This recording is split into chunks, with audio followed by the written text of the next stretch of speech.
Hello, BookTube. This is Aaron from Aaron Read a Book or Aaron Read a Book.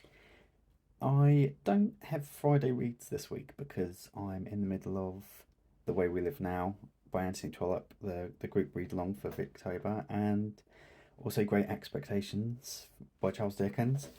So I'm in the middle of two big chunky books that I haven't read before. It gave me the idea of I'll do a top 10 biggest books that I've got that I haven't read, and I mean physically big, not reputation. um, so I'll go through these, and you can tell me why I should read them, and why I should sort of actually get round to them. Um, Also, there's a light shining directly on my face because um, my light bulb's broken and I haven't got a replacement yet. So I've got a lamp, so I'm not ring lighting yet. Um, so we'll start with this is a big one. This is going to be a video of just me struggling to hold books, I think. So this is Stephen King's 11/22/63. I've had this one a few years. Um, I've only read two Stephen King books. I read It and The Stand, and I enjoyed both of them, but I did think he didn't tie up the stories very well. But he's sort of fun to read. I enjoy his sort of writing style. I just don't think he wound up those stories very well. So this seems interesting to me. It reminds me of it if you're in the UK or maybe Americans have seen it before, the TV show Red Dwarf.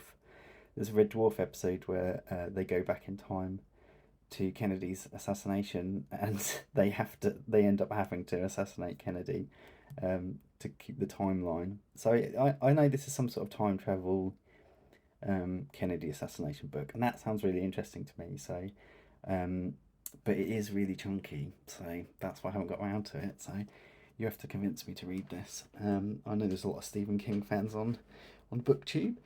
Um, Next we have the Penguin Classics Deluxe Edition.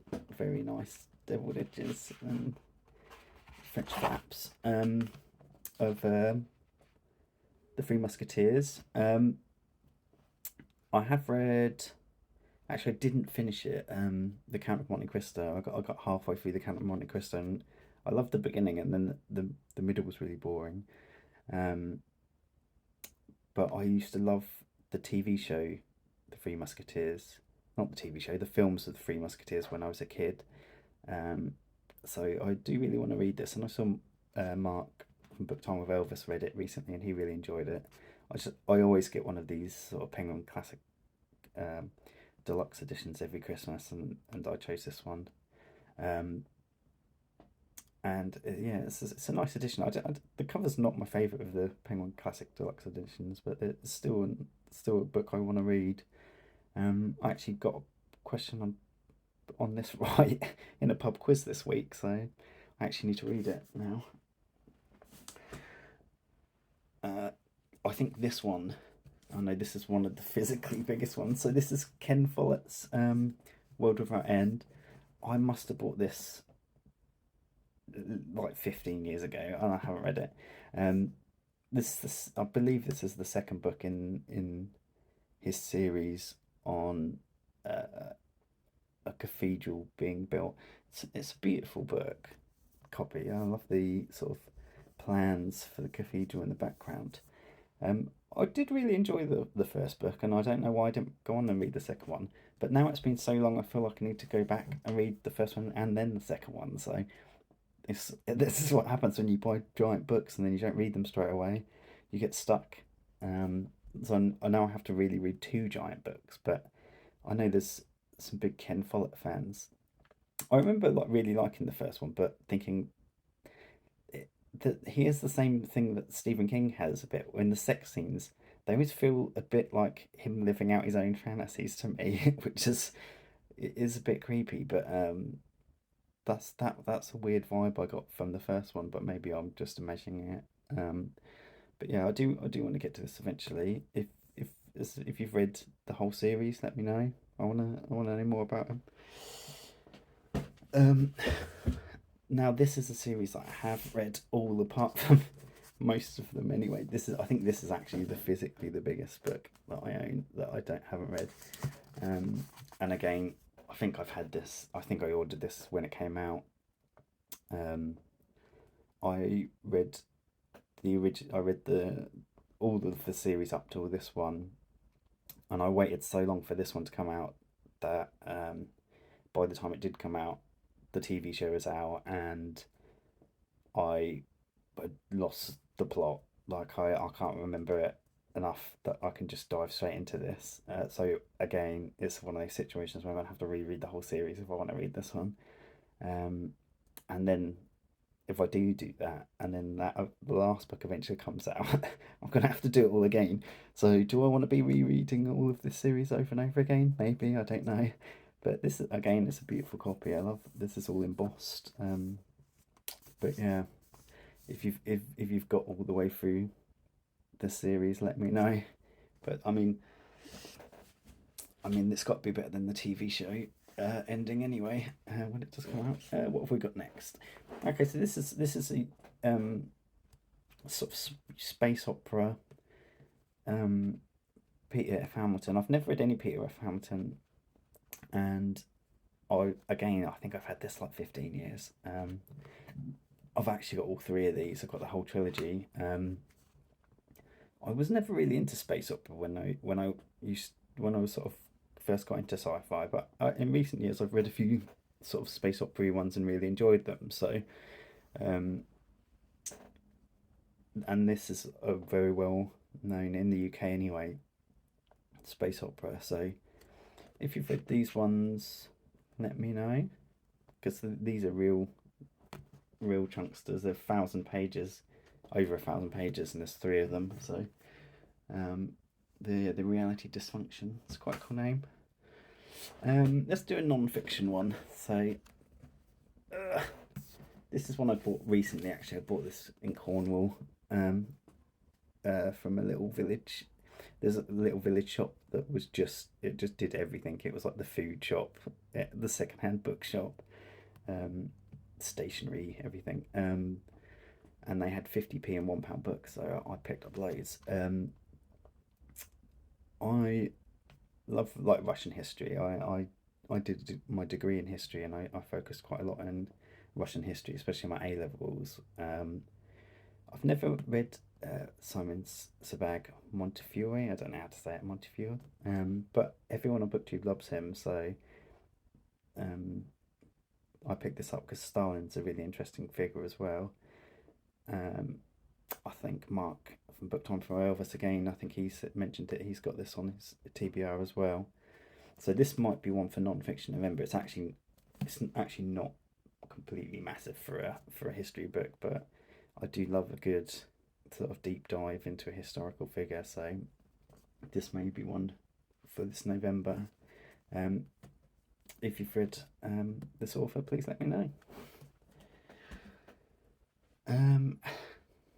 Right, what should we do now? Let's do another non-fiction. So this is one that I've heard Steve Donahue talk about a lot, and again it's massive. It's Black Lamb, Grey Falcon by Rebecca West. So this is a non-fiction travel book about travelling through, I'm going to get this right, so it's in Yugoslavia before the Second World War, and my degree that I did a lot on Yugoslavia and the fall of Yugoslavia, and one of my lecturers was in Yugoslavia at the time, so it was great getting like first-hand info.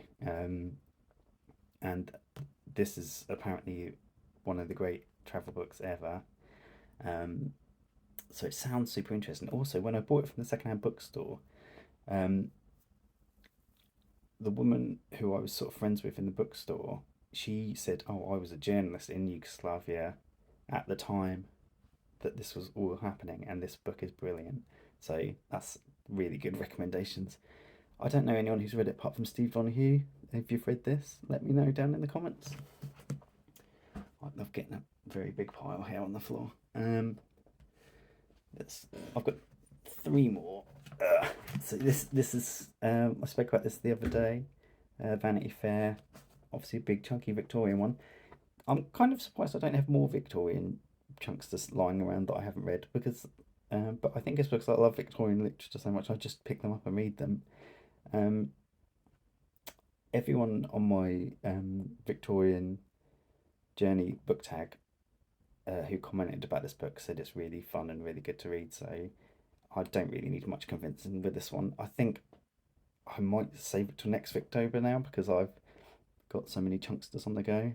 But yeah, this looks a lot of fun. So let me know again if you've enjoyed that one. Next, I've got one again. This is sort of another booktube made me do it one. I've actually got two of his books as well, and I haven't read any either of them. That's James Michener's Hawaii. So I think the thing with this author is the idea seems to be that he starts from like the beginning of time. Basically, he's like, so this book starts. I think it starts like from like the very first human occupation of Hawaii, and then goes all the way through to the modern day. And he does it. I think he does it with Mexico and other ones as well. But I've heard Steve Donahue and Mark Richardson and people praise these books. So um, again, I just picked this up from my secondhand bookshop for a couple of quid. So um, this does seem up my street. So I really should get to this. But if you can convince me in the comments, let me know. What are we doing? We're on the last one. Last one. So this might be one for March Mystery Madness. Oh, this is a beautiful cover as well. It's Elizabeth George, The Punishment She Deserves. So this is a Linley novel. So it's an ongoing series of detective novels. And again, this is another booktube made me do it. So I remember this was years ago now. Jenna, insert literary pun, was reading this series, and she started from the end and started working her way backwards. And she started with this one, and I was like, oh, okay, I'm going to do that as well. Bought it, and it's just sat on my shelf. It looks really chunky, but I actually think it's quite big writing and stuff. So I think I'm going to save this one for March Mystery Madness. Again, Steve Donahue, I think, says this is a good mystery series. And Jin, insert literary pun, really enjoyed it, so I should get on it. Let me know if this is one of your favourite mystery series. Okay, BookTube, that's the 10 biggest books I haven't read on my TBR, or on my shelves at least.